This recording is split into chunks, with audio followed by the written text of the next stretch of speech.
This is in memory of my dad. The Something Else Podcast.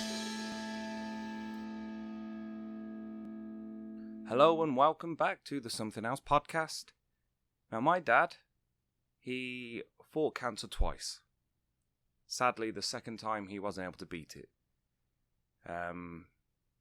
It was very, very weird, very unreal, surreal.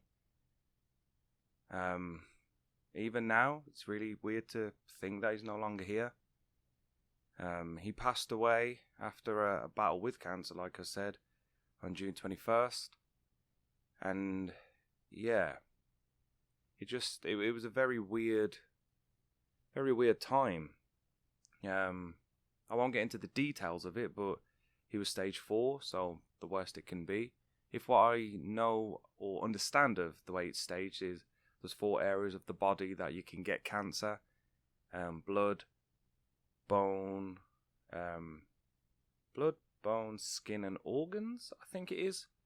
And the cancer had got into all 4, hence stage 4. Correct me if I'm wrong, but I think that's how it works.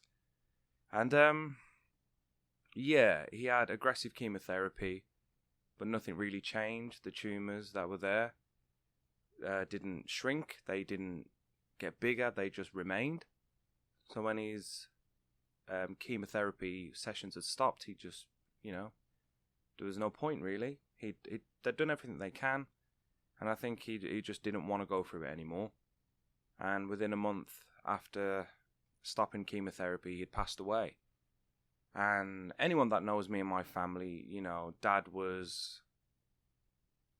He was iconic. He was impactful. I don't know, you just don't realise the impact someone has. It's that classic thing, you don't know what you've got until it's gone. Excuse me.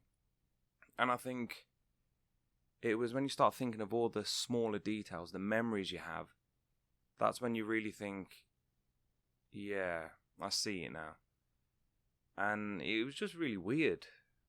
Like, just to think now, like, if I have a problem, normally he was the man I'd go to. Like, if there was a problem with my computer or my car, or even now with the woodwork I'm doing, I don't know if you can see it. But, he's not there anymore. And I think that's the scariest part to think of. So it is really weird to think that he's not there anymore. But then at the same time, it was like, you go through the stages of grief, and I was hit with anger a lot. Like, anger was my main one. Not anger at him dying, because he was very at peace with death. Like, if it was his time, it was his time. But I think I was angry at the way it went. Like, no one should ever go out the way he went. It was just awful. But then it was... Like I said, it's the impact the man has on me, myself, and as well as my family. And it was magic, really. And it was just... It's really weird. Like, if you've ever lost anyone, like, that was super close to, like, you were super close to, you'll understand what I'm saying. Like, there's really no words you can use to describe it. The one I kept using was, it's surreal. Like, you just think he's going to wake up at some point, but he's not. And I think, after we had the funeral, because the funeral was, it was this week, as of the recording of this podcast. And it was lovely. I got to see family we haven't seen in ages. And I'd like to believe that, not because my dad has died, but I'd like to think that this has brought us closer. So, like, it's the classic thing at weddings, at funerals, or even birthday parties when we used to have them before COVID. It was always, we all have to arrange something. We'll all meet up and have, like, a big drink, and we never do. But I feel really... I don't know, I feel like this is the right time to...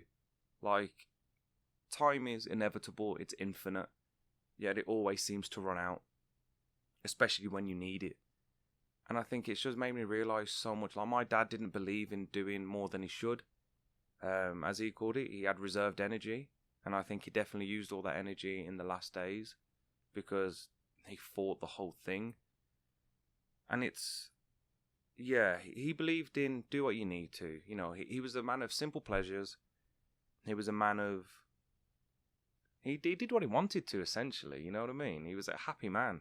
Like, he accomplished everything he ever wanted to. And it was really weird, and I think it's when you start looking at life in that mind frame, that's when you really get an appreciation for how he lived. Like, enjoying the small things, like he was always doing. He had to be busy, so he was always doing craft work. More in detail, he did scroll sawing, so he was making lots of models, but to be fair, you name it, he could make it. He made everything from, like, 2D pictures to rubber band guns to... Did I just say rubber band guns? Elastic band guns. To wind up, cars for children. To vases. And he did everything. And then he went on to doing these diamond pictures. It's kind of like colour by numbers, but you put these little gems in. And then he got into building 3D models. He was always doing something. He was always building, always tinkering. And it kept him busy, and I think it was just what he needed, really. And I've kind of taken into that. For his funeral, I made some like little wooden... I was trying to make roses, but I'm no craftsman. But I made these roses, these flowers. Me and my sister worked together on them. And I whittle. I don't do scroll sawing. I just give me a knife, I'm happy. Then you can see my orange knife just there. But it was weird because I think it's now tuning into one of his hobbies. I can see why he did it, if that makes sense. And it was lovely. And like, at first, I really didn't want to be at the wake for his funeral. I just wanted to be alone. But then I'm chuffed I stayed because, like I said, just seeing family again.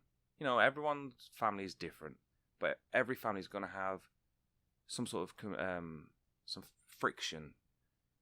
But it was beautiful. It was really nice to see the family again and to hear stories of Dad. Like, my Uncle Paul, if you ever listen to this, seeing you absolutely bladdered and getting everyone's names wrong was genius. But the stories you were telling me, I never heard before. And it was lovely to hear Dad in the way you was describing him in some of the things he did, because it sounded exactly like him, but I'd never heard the stories. And it was a weird one, because I'm thinking about Dad, I'm thinking about the stuff we did, and it was a brilliant, you know what I mean? Like, I've got so many fond, vivid memories of how we, the things we did, just really ridiculous things, like just, when my sisters went on holiday and we had to go and collect them from the airport, and we were just driving down, I'm not even sure what part of the motorway it was, but it was like 1 a.m, we've got, Heaven and Hell, Dio blasting, that sort of thing. Dad didn't listen to heavy metal, but we was blasting it, definitely doing 70 miles an hour down the motorway, and next thing you know, because there was no lights on this one part of the motorway, and all of a sudden a roundabout appeared, so we kind of went round it at like 70 miles an hour. It was insane. And it was just, I'm thinking of all these things that me and my dad did, and I'm like, oh, me and Ted, we're going to have adventures like this as well. And it just really got me thinking just about life in general. And my dad, leading up to his death, really played on me, because it was like, I guess, preparing myself that he is going to be leaving at some point. But then when he died, it really kind of just knocked me off guard, because I saw him at the Chapel of Rest, and he looked great. And it was just the thing I hate about cancer, because that's what he died from. The cancer beat him. But the thing I hate is how it warps someone, how it destroys them. Now, my dad was, 6'1", factory worker, so he was huge. And the cancer slowly ate at him. His cancer was in the stomach, so physically trying to eat was really tough. And it was like, if you look at Dad before and after, it's kind of like, man, how did he keep fighting, you know what I mean? But he did. And that's just down to the nature of the man. He never gave up. But it's given me a lot more, I don't know, appreciation for the services. Like, we did have to call the paramedics out more times than we wanted to, and they were brilliant. Honestly, they were fantastic. So normally I do a shout out in my podcast. I'm not going to put any fancy music in it. This is going to be that shout out. The NHS, the paramedics especially, that they were just brilliant. And the John Taylor Hospice, my mind's gone completely blank. I do apologise, but they were brilliant. They really looked after him. And it's like I said, it gives you an appreciation for what people go through. Like, when you see all the stories about people having cancer and you think, oh God, it'll never happen to us, or never happen to someone I know. And then it does happen and you think, whoa, you know what I mean? Like, my dad beat cancer before. You know, they caught it early, which was good, but he beat it with relative ease. And then this one it attacked him. You know, it was horrible. It really, really did get him, and it spread. So it went from the stomach to like his spine and his liver, I think it was. But it kept spreading. But then when the chemo started, it just kept it at bay. And I guess it just shows how aggressive it was, because after the chemo, I'm guessing it just went, you know what I mean? And I think it's one of them ones when you lose someone that is so, you know, your hero, so to speak, your idol. Your world does seem empty. Now mine did for weeks. And then I think it was seeing him at the Chapel of Rest kind of made me realise, yeah, it's real. He's never coming back. And you know, you get all the same kind of things, you know, but they'll live on in your heart, in your mind. You've got all the memories. And that's completely true. No, he will live on. I've got pictures of him, some videos of him, so he's always there, but he's in my mind. Now I can see him clear as anything. I can hear his voice. I can smell his you know, scent, so to speak. It's like I can feel him in the room. And it's going to be a long time before he seems normal again. Not just for me, but for my family, my mom, everyone, really. Everyone that man has impacted will feel off now. They will feel lost, I'd say. Just like I did. But it's okay, if that makes sense, because my dad would probably, wherever he is, he wasn't a religious man, but wherever his soul, his spirit may be resting, they're probably looking down thinking, shut the fuck up. You know what I mean? Grow up. Live. Stop harping on about it. Stop being sad. And that's what he would definitely say. So what I'm trying to get at is, I'm okay now. And if you're ever going through this, I mean, I've never gone through it personally, but seeing people go through it, it's not nice. And I think what I'm getting at is, enjoy the small things, because the small things are so overshadowed. Like the days leading up to, I guess, his last month, me and Ted, my son, would go down, and my Dad and Ted would always wrestle. And he was. And like one of the last days Ted saw Dad, he was not sedated, but he was definitely sleeping, sort of thing. You know, still with us, but just didn't have the energy to even, you know, open his eyes, so to speak. And Ted came and he said, "Good night, Grandad," and gave him a kiss on the head. And Dad smiled, and I was like, he heard him. He heard. And it's even then he was still there. And I remember I was lying down next to him, just chatting to him. And Dad, he when me and my first ever band got on the radio, I won't mince words here, I'll say exactly what he said. He went, "It was shit." When he heard our music on the radio, he was like, "It's shit. It's just noise." But then he followed it with, "But I'm proud, because you've done what you aimed to do, which was get in a band, play some gigs, get on the radio." I was happy, and he knew that it meant the world to me to do that. It was a dream, and I accomplished it. Yes, he could have said it a bit differently, but he wouldn't have been Dad then. And it was like, I haven't wrote any of this down. I'm kind of freeballing it, and I can't remember what my original point was. But it was like, it is enjoying the small things, because they are overshadowed. It's just a crazy one. Like, I'm not a fan of the diamond pictures that he was making. We made one of Ted, and it was a beautiful picture. And it's like,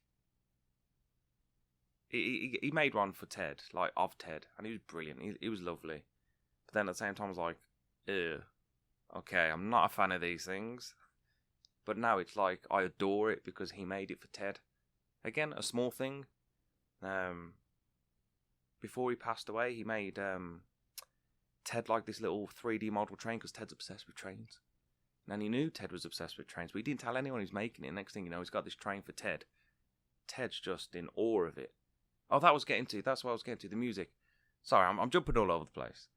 But when I was lying down with him, and this is what I was getting to, I played him some of the recordings of my new band, and they're just covers of like the Cranberries, Zombies, that sort of thing. But I played him our cover of Whiskey in the Jar.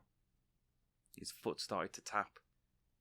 He smiled, and then in the state he was in, he was very slow moving, and he put his arm out and he just held mine. You know, he held my arm, and I was just like, he likes it. I was like, that's approval there, because he could have punched me, you see, but he didn't. So I'm taking that as a win. But yeah, it was very weird. It still is very weird. Still very fresh, obviously. It's still very raw. But yeah, that man was awesome. I miss him greatly, just as everyone else does, really, who he impacted on. But yeah, I just thought I'd give you an update, really, as to where I've been. And it's all because of the main man, the one who this episode is in tribute of, dedication, in memory, whatever you want to call it. He's no longer with us, but he's given me this, I don't know, overwhelming inspiration, to say the least. But yeah, so wherever you may be, Dad, this one's for you. Until next time, my friends, I'll see you soon. Bye.